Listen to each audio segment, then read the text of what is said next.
નમસ્કાર મિત્રો, સ્વાગત છે તમારું અમારી YouTube ચેનલમાં। તો મિત્રો, આજના વિડીયોમાં ખેતીવાડી વિભાગની ખેડૂતો માટે એવી અગત્યની યોજના વિશે ચર્ચા કરીશું કે જે યોજનાનું નામ છે તાર ફેન્સિંગ સહાય યોજના। યોજના વિશે આપણે તમામ માહિતી એક જ વિડીયોમાં મેળવી લેશું, પરંતુ તે પહેલા વિડીયો મિત્રો લાઈક અને શેર કરી દેજો। ચેનલમાં નવા હોય તો ચેનલને સબસ્ક્રાઇબ કરી દેજો। તો ચાલો મિત્રો, વિડીયોની શરૂઆત કરીએ।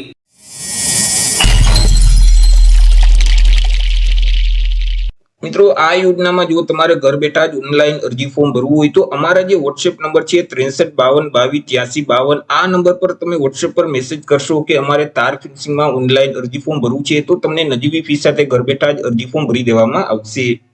તો સૌથી પહેલા મિત્રો આપણે ચર્ચા કરી લેશું આજે તાર ફેન્સિંગ સહાય યોજના છે તે યોજનાનો મુખ્ય ઉદ્દેશ શું છે। તો કે મિત્રો, ખેડૂતોના ખેતરમાં જે ઉભો પાક છે તો આ પાકને ભૂંડ, રોજ અથવા તો નીલગાય જેવા જે વન્ય પ્રાણીઓ છે તે પ્રાણીઓ પાકને નુકસાન પહોંચાડતા હોય છે, જેથી કરી આવા વન્ય પ્રાણીઓથી પાકને બચાવવા માટે ખેતરની ફરતે ખેડૂતોએ કાંટાળા તારની વાડ બનાવવાની જરૂરિયાત પડતી હોય છે।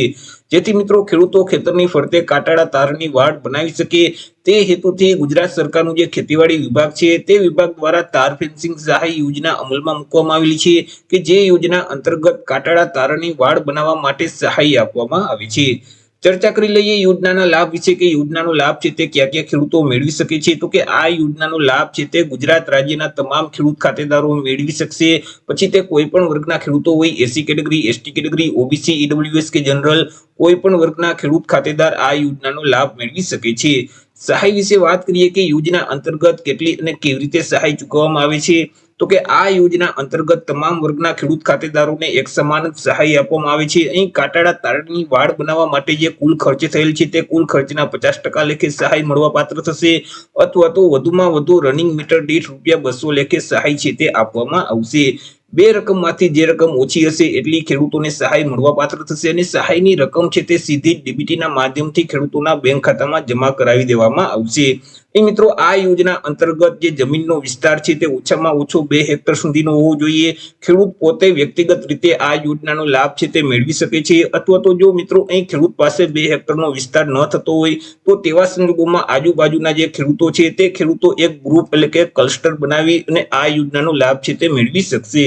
તે સિવાય મિત્રો અહીં ખેડૂતોએ અગાઉ જો જે સોલાર તાર ફેન્સિંગ સહાય યોજના છે તે યોજનાનો લાભ લઈ લીધો હશે તો ફરી મિત્રો તે ખેડૂતો આ કાંટાળી તારની વાડ બનાવવા માટેની યોજનાનો લાભ નહીં મેળવી શકે। બંનેમાંથી કોઈ પણ એક જ યોજનાનો લાભ છે તે ખેડૂતો મેળવી શકે છે અને મિત્રો આ યોજનાનો લાભ છે તે આજીવનમાં એક વખત જ મેળવી શકાય છે। એક વખત યોજનાનો લાભ લઈ લીધા પછી ફરી ક્યારેય તે ખેડૂતો આ યોજનાનો લાભ મેળવી શકતા નથી। ચર્ચા કરી લઈએ અરજી ફોર્મ વિશે કે યોજનાનો લાભ મેળવવા માટે ખેડૂતોએ અરજી કઈ જગ્યાએ કરવાની રહેશે। તો કે આ યોજનાનો લાભ મેળવવા માટે ખેડૂતોએ ઓનલાઈન અરજી ફોર્મ ભરવાનું હોય છે। ઓનલાઈન અરજી ફોર્મ જે આઈ ખેડૂતનું પોર્ટલ છે એટલે કે iKhedoot.gujarat.gov.in નામની જે વેબસાઇટ છે તે વેબસાઇટ ઉપર જઈ ખેડૂતોએ ઓનલાઈન અરજી કરવાની રહેશે।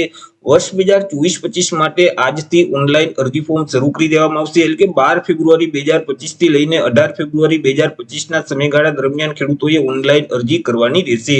ઓનલાઈન અરજી ફોર્મ ભર્યા પછી તેની પ્રિન્ટ કાઢી ખેડૂતોએ પોતાની પાસે જ રાખવાની રહેશે। જ્યાં સુધી તમારા તાલુકામાં આવેલ જે ખેતીવાડી વિભાગની કચેરી છે ત્યાંના જે અધિકારીઓ છે અથવા તો કર્મચારીઓ છે તે તમારી પાસે અરજી ફોર્મની પ્રિન્ટ ન માંગે ત્યાં સુધી તમારે કોઈ પણ જગ્યાએ ફોર્મની પ્રિન્ટ જમા કરાવવાની રહેશે નહીં। જ્યારે મિત્રો તમારી પાસે અરજી ફોર્મની પ્રિન્ટ માંગે ત્યારે તમારે તેની સાથે કયા કયા ડોક્યુમેન્ટ એટેચ કરવાના રહેશે તેના વિશે ચર્ચા કરીએ। તો કે ખેડૂતો એસસી અથવા એસટી કેટેગરીમાં આવતા હોય તો જાતિના દાખલાની નકલ જોડવાની રહેશે। દિવ્યાંગ ખેડૂત હોય તો દિવ્યાંગતાનું જે પ્રમાણપત્ર છે તેમની કોપી સાથે જોડવાની રહેશે। રેશન કાર્ડની નકલ છે, આધાર કાર્ડની નકલ છે, ગામ નંબરના નંબર 7, 12, 8 ના ઉતારાની નકલ છે, બેંક પાસબુકના પ્રથમ પાનાની નકલ અથવા તો રદ કરેલ ચેક છે। જો સંયુક્ત ખાતેદાર હોય તો તેવા કિસ્સામાં અન્ય ખેડૂતનું સંમતિ પત્રક આપવાનું રહેશે। તો જ્યારે તમારી પાસે અરજી ફોર્મની પ્રિન્ટ માંગે ત્યારે અરજી ફોર્મની સાથે આટલા ડોક્યુમેન્ટ એટેચ કરી અને તમારા તાલુકામાં આવેલ જે ખેતીવાડી વિભાગની કચેરી છે ત્યાં તમારે ફોર્મ સબમિટ કરાવવાનું રહેશે, એટલે કે જમા કરાવવાનું રહેશે। તો આવી રીતે મિત્રો ખેડૂતોએ પોતાના ખેતરની ફરતે કાંટાળી તારની વાડ બનાવી હોય તો અહીં ખેતીવાડી વિભાગની અગત્યની યોજના છે તાર ફેન્સિંગ સહાય યોજના કે જે યોજના અંતર્ગત ખેડૂતોને સહાય આપવામાં આવે છે। આશા રાખું છું વિડીયો પસંદ પડ્યો હશે। વિડીયો પસંદ પડ્યો હોય તો લાઈક અને શેર કરી દેજો। ચેનલમાં નવા હોય તો ચેનલને સબસ્ક્રાઇબ કરી દેજો।